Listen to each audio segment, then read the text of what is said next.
when roughly 50 members of the Ku Klux Klan rallied in Charlottesville, Virginia, on Saturday. They were met with a roaring crowd of more than 1,000 counter-protesters who shouted, "Shame! Shame!" and "Black Lives Matter." The counter-protesters beat drums and waved posters with slogans, such as, "KKK. Sashay away, JALSU KKK," and "Stop pretending that your racism is patriotism."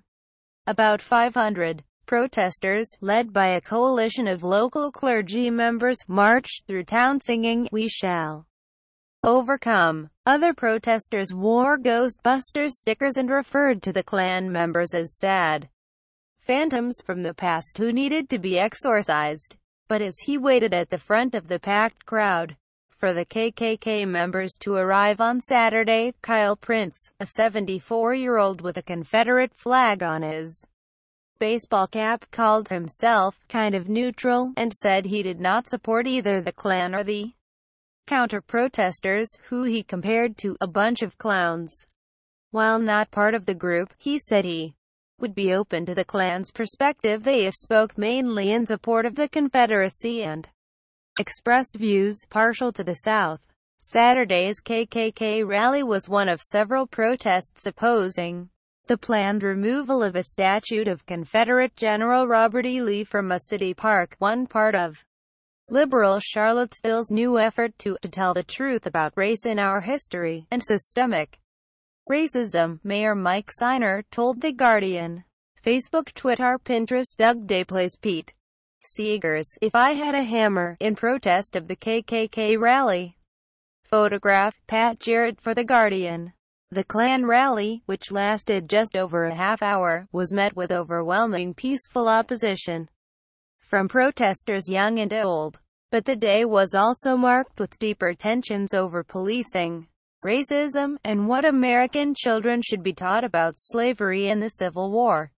After the Klan left the park, a few hundred younger demonstrators repeatedly faced off with law enforcement officers, shouting at them that they should be ashamed of their behavior. The Klan members, some dressed in robes and hoods, had been ushered safely in and out of the park between long lines of local and state police as a helicopter buzzed overhead. Many protesters criticized these measures, shouting that the police were protecting the KKK and asking how many of their tax dollars were being spent to protect a few dozen racists. "How much did we pay for this?" one protester shouted.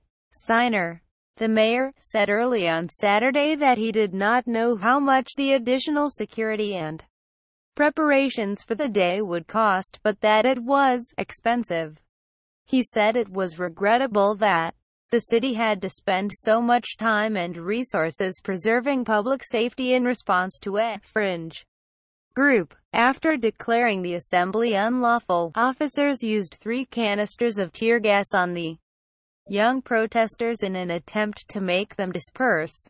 In a statement, a city spokeswoman said that a large number of people had followed Klan members to the site in which their vehicles were parked, impeded the egress of the vehicles, and refused to move. Shortly before the tear gas was fired at the crowd, a group of young African American women from Charlottesville said they were upset at the rough way the police had treated protesters, both arresting them and knocking them down to the ground, while the Klan members were carefully guarded.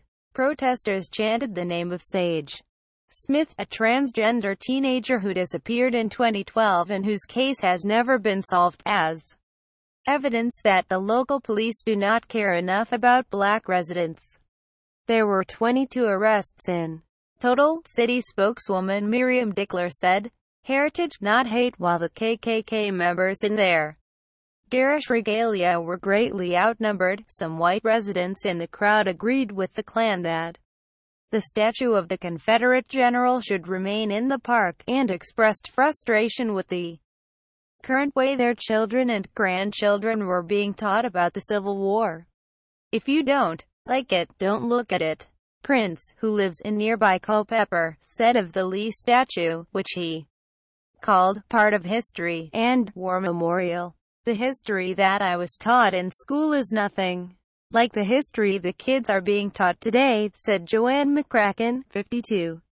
Prince and McCracken both said they were frustrated by the way that schools now taught children about the Civil War, with an emphasis on the Confederacy's white supremacist ideology and its fight to preserve slavery. Prince, who attended a segregated high school, said the Civil War was not primarily about slavery. Facebook, Twitter, Pinterest. Kyle Prince talks with other observers at Justice Park, where the KKK rally was happening. Photograph, Pat Jarrett for The Guardian. McCracken and her daughter Lauren Lloyd said they were not happy to have the scary Ku Klux Klan in town, and that they were glad that the town had publicly organized against the racists. At the same time, she said, she also opposed removing Lee's statue from the park. If they want to get rid of it, I'd be glad to take it to my house and put it in my yard. McCracken said, it's heritage, not hate. She added, that statue has been here for years and years and years. Why worry about it now? You can't change the past, and fussing about it is just going to ruin the future for kids. Prince, who said his ancestors fought for the Confederacy but did not own slaves, suggested constructing a building around the Lee statue, so you could go inside and look at it if you wanted to, or walk by if you did not. That would kind of serve everybody, he said. Photograph, Mapbox, OpenStreetMap.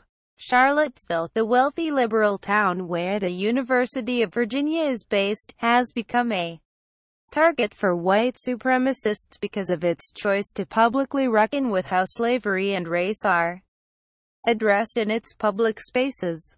As well as trying to remove Confederate statues, the effort would also include a memorial to the city's formerly enslaved population and a more legible marker of the site where the town's slave auction block stood, the mayor said.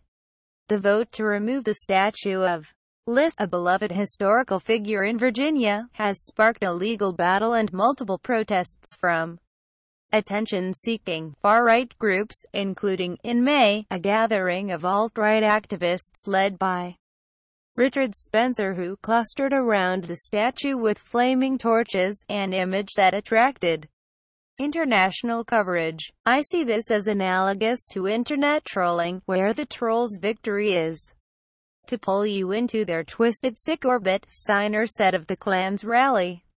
He had been urging residents and the media not to take the bait of this fringe group. The Loyal White Knights of the Ku Klux Klan, a North Carolina-based group, were 45 minutes late to their own rally on Saturday. The main event, which prompted weeks of local preparation, lasted barely more than a half hour. Rainbow Coalition, some at the protests said they were heartened by the overwhelming community response against the Klan. Lorenzo Branch, 55, drove for an hour to join the beautiful Rainbow Coalition of people standing for the right of equality. It's beautiful to see everybody standing together as one, he said. Standing next to him, Michael Elder, 51, from Charlottesville, said, my biggest disappointment is that there are not enough minorities here having our voice heard on issues that affect us directly. The crowd of protesters, which was largely white, is not reflective of the issues. Elder, who is black, said it bothered him that KKK members were willing to drive 2.5 hours to express their hatred, but that more of his neighbors had not shown up to confront them. Some progressive activists said the Klan rally and the counter-protest had energized a new, more direct approach to confronting racism in Charlottesville, and that they disagreed with the arguments that locals should just ignore the KKK and not give their protest their attention. That's been the city's approach to racism for decades, to ignore it and hope it goes away, said Mark Heisey, 29, a farmer from Charlottesville. Facebook, Twitter, Pinterest. We're the only organization in America who are fighting for white civil rights. Douglas Barker, a Klan member from Hampton Bays, New York, told reporters.